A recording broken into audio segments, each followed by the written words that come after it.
We still have a long ways to go when it comes to leadership.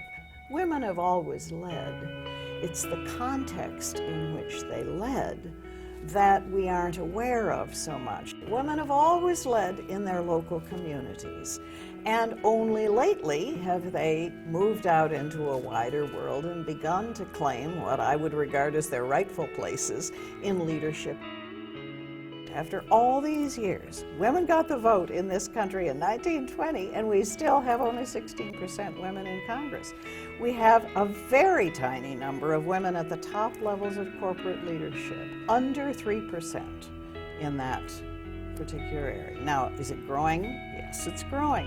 We have created an art now of inventing things, inventing ourselves, inventing our futures, and you are in a continuum of that phase of inventing yourself that is much further down the road than my generation was.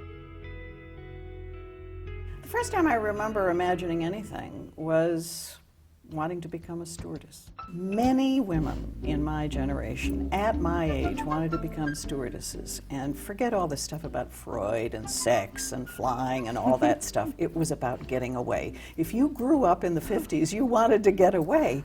I saw my opportunities as related to what I loved dearly, school. There were role models in my school who were mostly women. So I wanted to become a teacher at a certain point. My grandmother, we were up at the lake, her lake place, and I was reading a book for a college course that I was taking. And she walked in and looked at me and said, "Mary Susan, what are you doing?" And I said, "Well, I'm reading a book for my college class." And she said, "What good are you?" And I was so crushed that she would dare to say that. But it had a big effect on me. For her, you do good in the world by being active, and she saw all this college girl stuff as a little frivolous.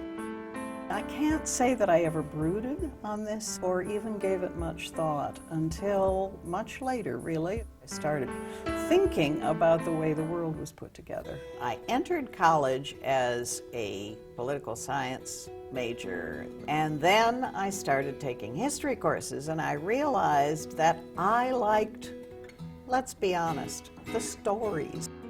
Traditional history, when I first began studying it, was really viewed in terms of the achievements of men, the accomplishments of men, and it was my first step in realizing that there's a lot more to it than regimes, than politics, all of the way that it had been taught to me traditionally and which I accepted as history with a capital H. I only slowly came to see not only that women were absent, but that their presence would transform the way we understood what history was all about. I was excited about what I was doing, and I went off, in some cases head over heels, with intellectual enthusiasms that it took me a while to even catch up with myself in terms of the way this was endangering a traditional career. Let me give you an example. My professor, who was a lovely man, said to me, "How do you justify taking the place of a man?" This was just standard issue for the males to say to the women. But then what happened to me when I came to Douglas, we had a college for women on this campus that was encouraging women such as myself to go ahead and take that risk. One of my biggest risks was a risk in scholarship. I decided first to switch from a traditional political history to women's history. And it has to do with figuring out a new way to look at what women did historically. I certainly credit the environment for enabling me to embrace a totally new field and be one of those who helped to create it. There was a kind of excitement about doing all this stuff for the first time and kind of making it up, along the way. Of course, it was the movement in the world that caused me to think, well, my goodness, I'm an historian, and I never have studied women's lives, and there must be something to tell there. Once we know what women were up to, it changes what we think the whole show was about. Did I encounter discrimination? Sure. And I heard lots of painful things about how I got carried away with all of this women's history stuff. We were creating something new, and that's going to make people unhappy. And it did make some people unhappy, but ultimately the whole idea prevailed.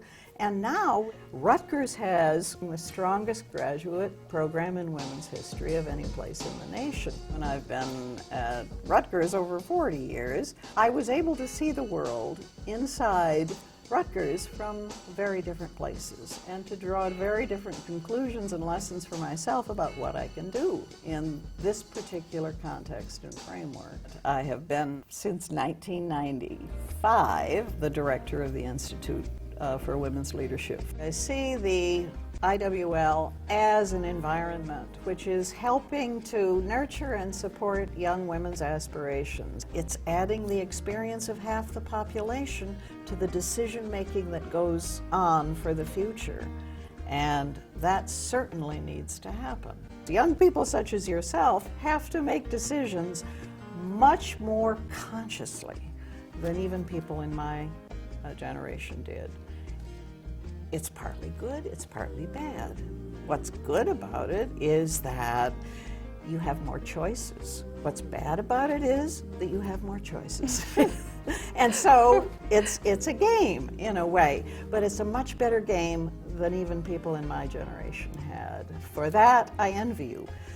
What I don't envy you is you're going to have to recreate the world for the relationship between women and men in a more conscious way. But if you succeed, you're going to transform the way the outside world works for men and women in an absolutely incredible way.